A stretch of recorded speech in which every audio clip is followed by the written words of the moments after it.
నమస్కారం. నా పేరు రాంబాబు. మీరు చూస్తున్నారు 3R న్యూస్. రాష్ట్రాన్ని ఉనికిస్తున్న ముంతా తుఫాన్ రాత్రి 11:30, 12:30 ప్రాంతంలో తీరాన్ని దాటి బలహీనపడి తెలంగాణ వైపు ప్రయాణిస్తున్నట్లుగా వాతావరణ శాఖ సమాచారం. దీనివల్ల మరో 2 రోజులు భారీ నుండి అతి భారీ వర్షాలు విదురుగాలతో కూడి ఉండవచ్చని తాజాగా అందుతున్న సమాచారం. గత సంవత్సరం సెప్టెంబర్ మాసంలో కురిసిన వర్షాల వల్ల బుడమేరు పొంగి విజయవాడ జనజీవనాన్ని అస్తవ్యస్తం చేసిన పీడకల వారిని ఇంకా భయభ్రాంతులకు గురి చేస్తూనే ఉంది. ఈ నేపథ్యంలో తాజాగా బుడమేరు యొక్క పరిస్థితిని కళ్ళ కట్టినట్లు చూపించే ప్రయత్నం 3R న్యూస్ బుడమేరు పరిసర ప్రాంతాల్లో మైలవరం కాన్స్టిట్యున్సీలో ప్రభుత్వ సహాయ చర్యలను అధ్యయనం చేసి మీ ముందు ఉంచే ప్రయత్నం చేస్తోంది.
ఎలగలేరు హెడ్ రెగ్యులేటర్ల దగ్గర ఉన్నాం.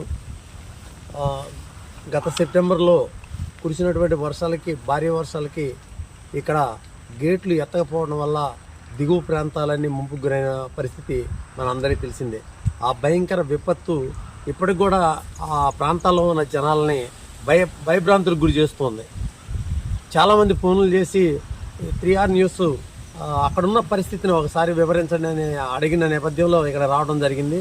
ఇక్కడున్న పరిస్థితి చూస్తే అంత పెద్ద ఫ్లోటింగ్ ఏమీ లేదు, వాటరు చాలా ప్రశాంతంగా ప్రవహిస్తుంది.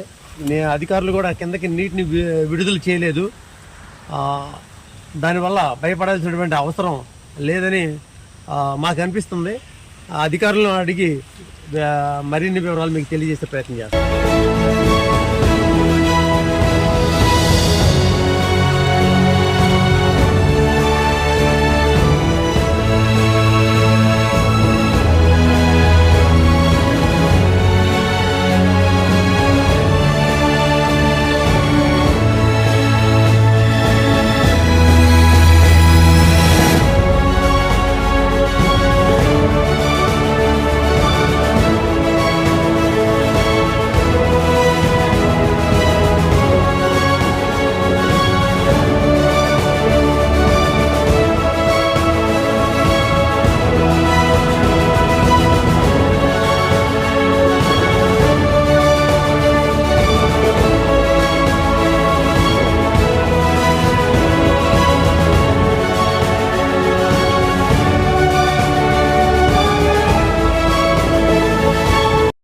ముంతా తుఫాన్ ప్రభావంతో రాష్ట్ర ప్రభుత్వం ముందస్తు చర్యల్లో భాగంగా అన్ని కాలువలు, కల్వట్లు, అదేవిధంగా చాలా ప్రాంతాల్లో ముందస్తు జాగ్రత్తలు తీసుకున్నారు. ప్రభుత్వ యంత్రాంగం, జిల్లా కలెక్టర్, రెవెన్యూ యంత్రాంగం, మున్సిపల్ అధికారులు మంచి ప్రయత్నం చేశారు.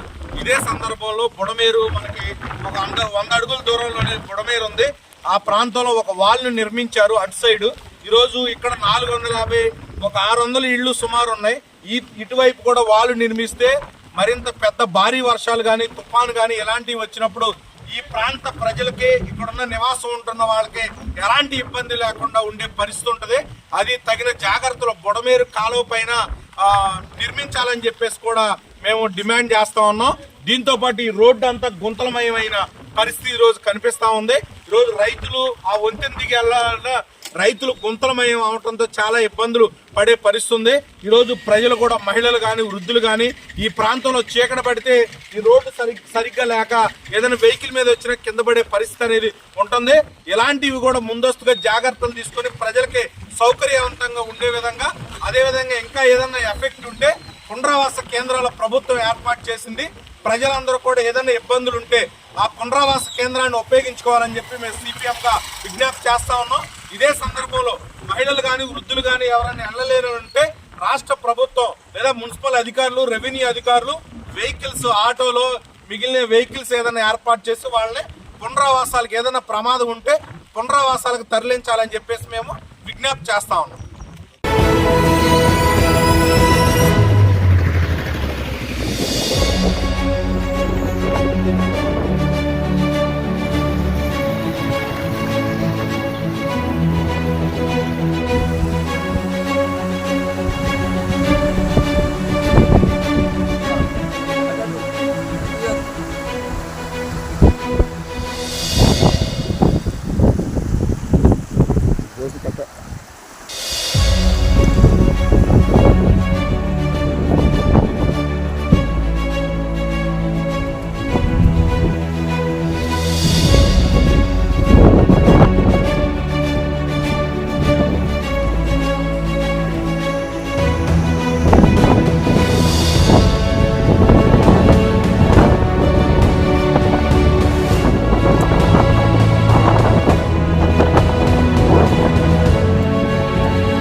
వెర్రి ఘాట్లో ఉన్నాం. మీరు చూస్తున్నారు, కృష్ణా నది ఉధృతిగా అయితే ప్రవహించట్లేదు. వచ్చేటటువంటి ఇన్ఫ్లో ఏదైతే ఉందో దాన్ని మొత్తం కూడా కిందకి వదిలేయటం వల్ల చాలా ప్రశాంతంగా కృష్ణా నది కనిపిస్తుంది.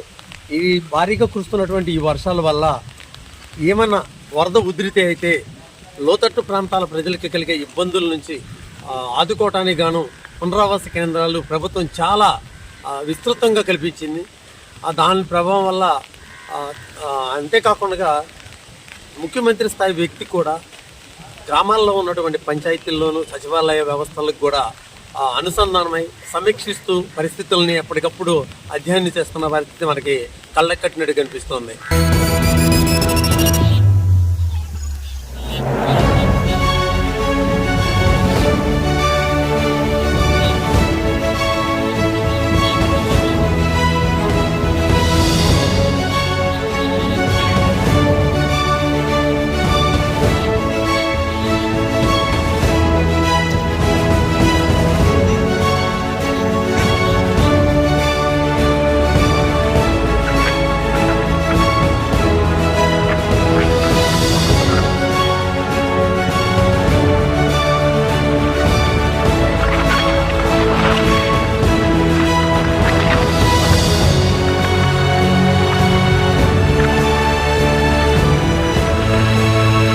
ఎంతో ప్రతిష్టాత్మకంగా తీసుకొని ఇబ్రహీంపట్నంలో ట్రక్ టెర్మినల్ వద్ద పునరావాస కేంద్రాలను ఏర్పాటు చేశారు. ఇక్కడికి ఎక్కువ మంది మనుషులు ఎవరు రాకపోయినప్పటికీ యుద్ధ ప్రాతిపదికన అన్ని ఏర్పాట్లు సిద్ధం చేసింది ప్రభుత్వం. రేపు ఇంకా ఇంతకుముందు ఫర్దర్గా జరగబోయేటటువంటి ఏమైనా ఫ్లడ్ ప్రాబ్లమ్స్ అంటే వరదలు ఎక్కువగా వచ్చినప్పుడు వాళ్ళకి ఏమైనా పునరావాస సౌకర్యాలు కావాల్సి వస్తే అనుకూలంగా ఉండటం కోసం ఏర్పాట్లు సిద్ధం చేసి ప్రభుత్వం ఉంచింది. ఆ కార్యక్రమాలని మీ ముందుంచే ప్రయత్నంగా టీఆర్ న్యూస్ ఈ పునరావాస కేంద్రాల వరకు రావడం జరిగింది.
మైలవరం శాసనసభ్యులు వసంత వెంకటకృష్ణ ప్రసాద్ నియోజకవర్గంలో పలు ప్రాంతాలలో వరద పరిస్థితుల్ని పరిశీలించారు.